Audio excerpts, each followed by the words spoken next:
9.5, 9.6, 9.8. Round of applause.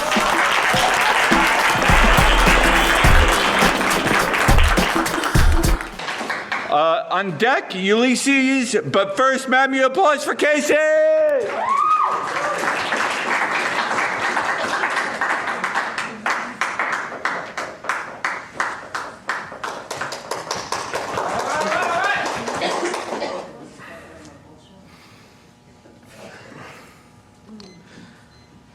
Like a bubble bursting, I have to tell you.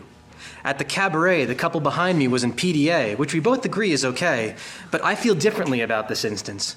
Not knowing what they were saying, I could still hear them whisper, like the timbre of lilty fabric, and the laughs they shared were directly from their noses. Adorable, yes, but each peck, peck, peck, peck they gave was adding to another little trickle of ichor.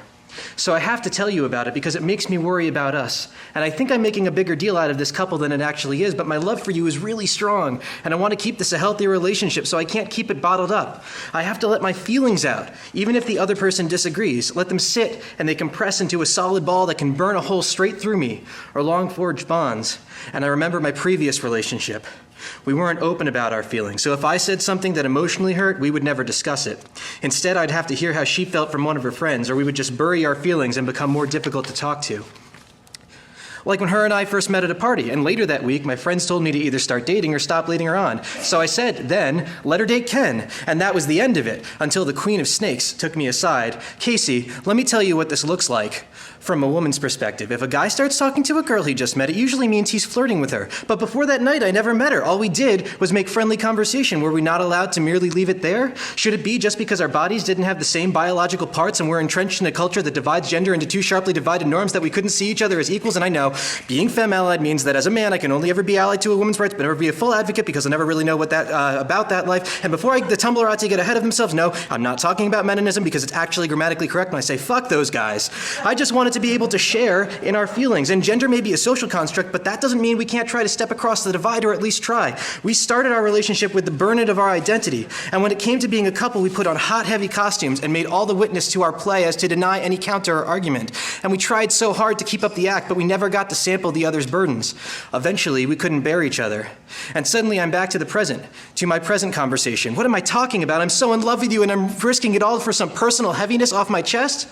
She says, sometimes we are that couple, but if that's not for you, I'm okay with that.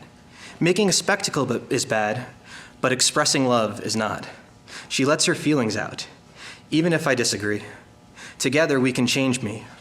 She wanted to keep this a healthy relationship, so she couldn't keep her perspective bottled up.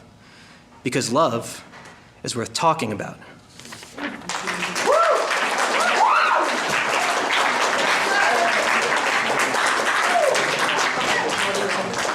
Judges, we are going to count to three, and actors made famous by being in a cabaret. Joel Grey, Alan Cummings in 2004, Alan Cummings again in 2014. Judges, hold them up. We have a 9.7, a 9.6, and a 9.6, which totals manual applause. Many people don't know it, but Alan Cummings' real name is Alan Wendt.